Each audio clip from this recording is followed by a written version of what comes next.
आज का टॉपिक है त्रिकोणमिति, यानी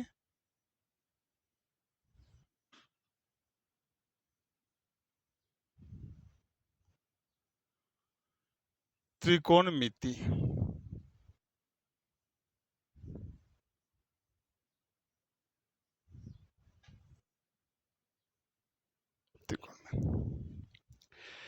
त्रिकोणमिति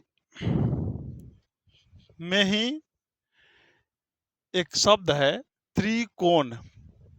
त्रिकोण शब्द से यानी तीन कोणों के बारे में इसमें डिस्कस है। ठीक है, तीन कोणों के बारे में डिस्कस है। तो हम सभी जानते हैं कि तीन कोण से जो भी बनता है, जो भी आकृति बनती है, तीन कोण से जो भी आकृति बनती है वह बनती है ट्रायंगल, बनती है त्रिभुज बनती है। लेकिन कोण के आधार पर, कोण के आधार पर त्रिभुज का वर्गीकरण जो है तीन भागों में किया गया है। ठीक है, कोण के आधार पर त्रिभुज का वर्गीकरण तीन भागों में किया गया है। जो पहला होता है न्यून कोण त्रिभुज, फिर जिसको कहते हैं हम एक्यूट एंगल। दूसरा होता है राइट एंगल जो होता है समकोण, और तीसरा होता है ऑब्ट्यूज एंगल। लेकिन त्रिकोणमिति चैप्टर पढ़ने के लिए मुझे किसी भी प्रकार के रॉन्ग त्रिभुज की जरूरत नहीं है, न लेफ्ट की जरूरत है न रॉन्ग की जरूरत है। ओनली हम बात करेंगे किसका? राइट त्रिभुज का। किसका बात करेंगे? राइट एंगल ट्रायंगल का, RI, राइट एंगल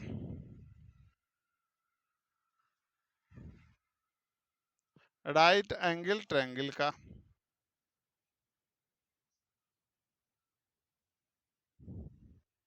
यानी समकोण त्रिभुज का,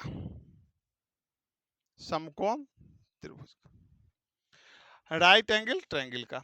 इसमें कभी भी रॉन्ग त्रिभुज की बात नहीं होगी। ठीक है, तो राइट एंगल ट्रायंगल का पहचान क्या होता है? एक कोण जो होता है वह 90 डिग्री होता है, 90 डिग्री होता है, और इसके सामने वाली भुजा जो होती है इसको कहा जाता है कर्ण, हाइपोटेनियस।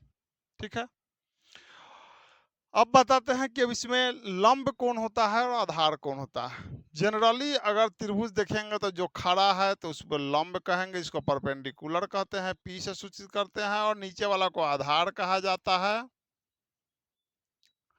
जिसको बी से सूचित करते हैं। नीचे वाला क्या कहा जाता है? आधार कहा जाता है, जिसे हम बी से सूचित करते हैं। आधार कहा जाता है जिसे बी से, यानी बेस। आधार का इंग्लिश जो होता है, अंग्रेजी जो होता है, अंग्रेजी वर्ड जो होता है उसके लिए बेस है, तो बेस यानी 20। ठीक है, लेकिन जब बात होगी त्रिकोणमिति की तो उसमें क्या होगा कि त्रिकोणमिति में आधार और बेस का निर्धारण जो होगा वह डिपेंड करेगा थीटा कोण पर, यानी एंगल जो लिया जाएगा त्रिकोणमितीय अनुपात के लिए, जो एंगल लिया जाएगा उसके आधार पर। अब बात आती है कि त्रिकोणमितीय अनुपात होते क्या हैं, कौन कौन से होते हैं? त्रिकोणमितीय अनुपात मुख्य रूप से होते हैं 6। यानी एक होता है साइन, दूसरा होता है कॉस, तीसरा होता है टैन, और कॉट होता है, सेक होता है, कोसेक होता है। यानी साइन का, साइन कॉस टैन, ये तीनों बेसिक हुए। इसी का उल्टा होता है, अपोजिट जो होता है वह होता है कॉसेक, कॉस का अपोजिट होता है सेक, सेक का अपोजिट होता है कॉस, कॉसेक का अपोजिट होता है साइन, और टैन का अपोजिट होता है कॉट, और कॉट का अपोजिट होता है टैन। तब थीटा कोण का निर्धारण जब होगा तो अगर मान लेते हैं कि ये ए बी और सी है, इसमें थीटा कोण यहाँ है, थीटा कोण अगर यहाँ है, यहाँ थीटा कोण है, तो थीटा से सटे हुए दो भुजाएं हैं, एक है नीचे वाला और एक है बड़ा बड़ा वाला। यानी बड़ा वाला यानी जो 90 डिग्री के सामने का कोण है हमेशा कर्ण ही रहेगा, हाइपोटेनस ही रहेगा, ठीक है। लेकिन नीचे वाला जो होगा, थीटा से जो सटा हुआ नीचे वाला जो होगा, यह आधार हो जाएगा, और यह और थीटा के सामने वाला जो होगा वो लंब हो जाएगा। चाहे यूं कहे कि 90 डिग्री के सामने वाला कर्ण, थीटा के सामने वाला परपेंडिकुलर, और जो बच गया वो बेस हो जाएगा। अब अगर मान लेते हैं इसमें दो तरह के बात, अगर यहाँ पर एक और राइट एंगल ट्रायंगल लेते हैं, इसमें ए बी सी, यहाँ थीटा लिए हम, यहाँ पर क्या करेंगे, अल्फा ले लेते हैं। अब अल्फा एंगल अगर लेंगे तो इसमें कौन सा कोण हो क्या होगा, तो 90 डिग्री यह है, इसके सामने वाला हो गया कर्ण, इसको कहते हैं हाइपोटेनियस, और इसके सामने वाला, अल्फा के सामने वाला हो गया लंब, परपेंडिकुलर, और जो बच गया वो क्या हो गया, आधार हो गया, यानी बेस हो गया। आधार मतलब बेस हो गया, ठीक है। तो साइन क्यों, अगर हम sine cos tan cot sec cosec का सामान्य रूप में कोई मान नहीं है, समान रूप में क्या है, कोई मान नहीं है। मान किसका है, तो इसके साथ जब तक कोई एंगल नहीं लगेगा, कोई कोण नहीं लगेगा, तब तक इसका कोई मान नहीं है, कोई वैल्यू नहीं निकलेगा, यह इसकी अवस्था बिल्कुल शून्य है, ठीक है। अब तो इसके साथ मान लेते हैं, अगर हम लगा देते हैं यहाँ पर इसके साथ थीटा, साइन के साथ क्या लगा देंगे हम, थीटा लगा देते हैं। थीटा अगर लगा देंगे तो साइन थीटा का मान जो होता है वह होता है परपेंडिकुलर बाई हाइपोटेनस। अब परपेंडिकुलर बाई हाइपोटेनस मतलब लंब बटा में कर्ण। और इस त्रिभुज के अगर दृष्टिकोण से देखेंगे तो लंब कौन हो जाएगा, ए बी हो जाएगा, थीटा है तो ए बी बटा में ए सी। इसी तरह कॉस का हो जाएगा बी बाई एच, यानी आधार बटा में डिवाइड बाई कर्ण हो जाएगा, और ए जब इसका आधार क्या होगा तो बी सी हो जाएगा, यानी B C by A C. Tan theta बराबर हो जाएगा पी बाई बी, इसका हो जाएगा क्या, लंब बटा में कर्ण, यानी लंब बटा में कर्ण का मतलब हो गया ए बी बटा में बी सी, ए बी बटा में बी सी। अब दो चीज है, कॉट का टेन का उल्टा कॉट कर दीजिए, बी बाई पी हो जाएगा, यानी कर्ण बटा में लंब बटा में कर्ण, नहीं लंब बटा में आधार होगा, लंब बटा में आधार, लंब बटा में आधार, यानी पी बाई बी, यानी बी बाई पी, कॉट का कॉट थीटा, सब में थीटा लगेगा, कॉट थीटा का वैल्यू हो जाएगा बी बाई पी, यानी आधार बटा में लंब। सेक थीटा बराबर हो जाएगा एच बाई बी, यानी आधार बटा में कर्ण। कौसेक थीटा बराबर हो जाएगा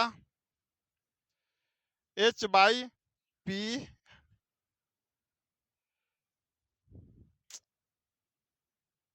कर्ण बटा में आधार, इसका भी कर्ण बटा में लंब हो जाएगा, ठीक है। यानी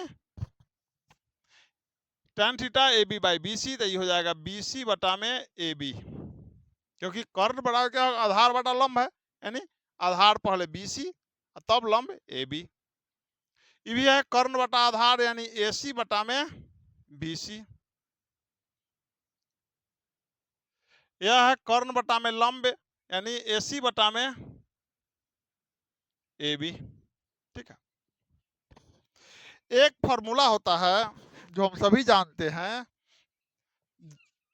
समकोण त्रिभुज से संबंधित एक फॉर्मूला होता है, जो होता है क्या, पी स्क्वायर बराबर, नहीं पी स्क्वायर नहीं, एच स्क्वायर बराबर P square plus B square.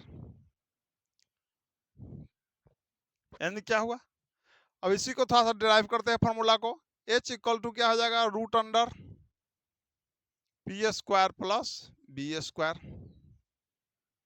इसी को और थोड़ा सा डिराइव करते हैं, पी को इधर ले आते हैं, पी स्क्वायर बराबर क्या होगा, H square minus B square. यानी पी इक्वल टू क्या हो जाएगा, root under H square minus B square. ठीक है, H square minus B square. अब इसको जब पी का वैल्यू निकल गया तो हम निकालेंगे किसका, अब इसको अब बी स्क्वायर को इधर ले आते हैं, इस यहाँ पर बी स्क्वायर को छोड़ देंगे, इसको इधर ले आएंगे तो बी स्क्वायर इक्वल टू क्या हो जाएगा, root under H square minus B square. यानी बी बराबर हो जाएगा root under H square minus B square. ठीक है, अब और इससे जो निकल करके आते हैं मान, जो निकल के आते हैं उसको कहा क्या कहता है, इसी जो निकाल कर मान आते हैं उसी को कहा जाता है ट्रिपलेट। ट्रिपलेट ट्रिपलेट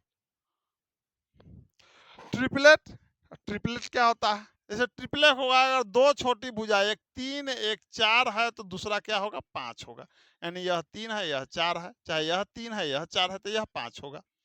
अगर यह 5 है या एक 12 है तो तीसरा क्या होगा, 13 होगा। ये 9 है, 40 है और दूसरा क्या, तीसरा क्या होगा, 41 होगा। इसी तरह अनंत बहुत सारे ट्रिपलेट। लेकिन जो इंपॉर्टेंट परीक्षा में जो सामान्यतः पूछे जाते हैं, सामान्यतः जो परीक्षा में पूछे जाते हैं वह हम लोग यूज में लाते हैं। लेकिन बात क्या होती है कि हम हर बार कितना ट्रिपलेट याद रखा जाए।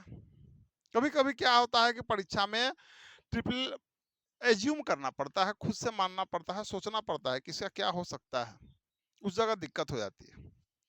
तो हम ट्रिपलेट निकालने का भी एक छोटा सा फॉर्मूला देंगे आपको।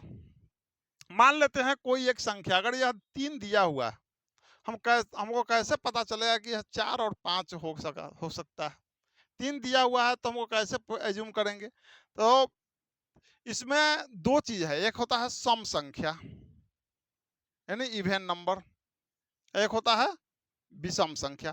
तो पहले सम संख्या के लिए हम निकालते हैं। सम संख्या के लिए क्या होगा, अगर सम संख्या के लिए निकालेंगे तो अगर 4 अगर है, कितना है 4, एक ट्रिपलेट का एक नंबर 4 दिया हुआ है, इसको निकालना है कि हम अगला दो कौन सा होगा, ध्यान दीजिए। 4 को स्क्वायर कीजिए पहले, 4 चौका 16, 16 हो गया, 16 हो गया। अब 16 को जब कर दिए, अब इसको हम 4 से भाग करेंगे। क्या करेंगे, 16 को 4 से भाग करेंगे तो एक आया 4 आया, 4 आएगा।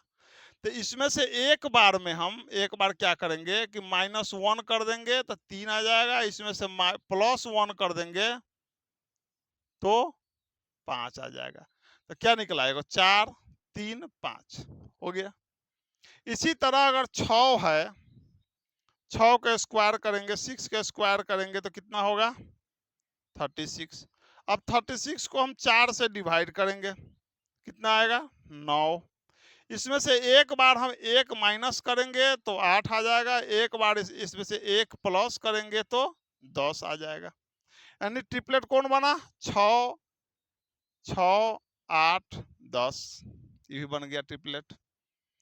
इसी तरह अगर हम 12 को लेकर चलते हैं, 12 को स्क्वायर करेंगे तो 144 आएगा, इसको 4 से भाग करेंगे, 144 में 4 से जब भाग करेंगे तो कितना हो जाएगा,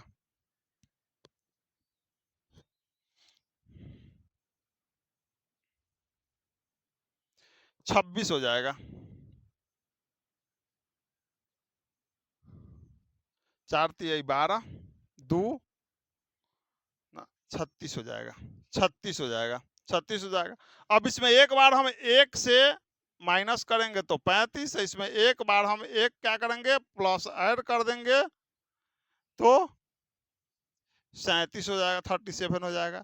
यानी अब ट्रिपलेट जो बनाओ कितना बना 12, 35 और 37 का। इसी तरह बहुत सारे ट्रिपलेट हैं जो बनाए जा सकते हैं और खुद से बना करके आप लोग याद कर सकते हैं। ठीक है, अब आती है विषम संख्या का ट्रिपलेट निकालना। विषम संख्या के लिए आसान नियम है, विषम संख्या के लिए क्या है आसान नियम है। थोड़ा सा इससे या फिर यह किसी भी विद्यार्थी की क्षमता पर निर्भर करता है कि उसे कौन आसान लगेगा कौन नहीं लगेगा। मान लेते हैं कि अगर हम एक लेते हैं विषम संख्या में एक 3 लेते हैं, इसका भी लेकिन स्क्वायर करना है। 3 लेते हैं, 3 का स्क्वायर करेंगे 6 हो जाएगा, 6 को भाग 2 से करेंगे, 3 का स्क्वायर 6 नहीं 9 हो जाएगा, 3 का स्क्वायर किए 9 हो गया। 9 को हम इसमें 4 से भाग किए हैं ना, इसमें 2 से भाग करेंगे 4.5। अब इसमें से हम एक घटाए हैं, इसमें से हम क्या करेंगे एक जोड़े हैं, इसमें से हम 0.5 घटाएंगे तो 4 हो जाएगा। इसमें से 0.5 एक बार हम जोड़ देंगे तो 5 हो जाएगा। 3 4 5 बन गया। अब मान लेते 5 लेते हैं, यानी 5 का स्क्वायर हो जाएगा यानी 25 हो जाएगा। अब 25 बटा में 2 करेंगे तो 12.5 होगा। इसमें से हम एक बार क्या करेंगे 0.5 माइनस 0.5 करेंगे तो 12 हो जाएगा। इसमें से दूसरा बार में प्लस 0.5 करेंगे तो 13 हो जाएगा, यानी 5 12 13 बन गया। अब इसमें से एक लेते हैं 9 लेते हैं तो 9 का स्क्वायर करेंगे 81 होगा। अब 81 को हम 2 से डिवाइड करेंगे तो 40.5 होगा। अब इसमें जो है एक बार माइनस 0.5 करेंगे तो 40 हो गया, इसमें प्लस 0.5 करेंगे तो 41 हो गया। कितना आसान है ट्रिपलेट बनाना, ट्रिपलेट बनाना सबसे आसान है। ठीक है, आज के लिए ट्रिग्नोमेट्री का टॉपिक में इतना ही हम पढ़ाएंगे। ट्रिपलेट कैसे बनाएं, इसका क्या होता है, त्रिकोणमितीय अनुपात क्या फार्मूला क्या होता है, कल हम फार्मूला ड्राइव करेंगे, उसके आगे फिर बढ़ेंगे। बहुत बहुत धन्यवाद। एसएससी पाठशाला को चैनल को सब्सक्राइब कीजिए और मुझसे जुड़े रहिए, रेगुलर वीडियो आएगा।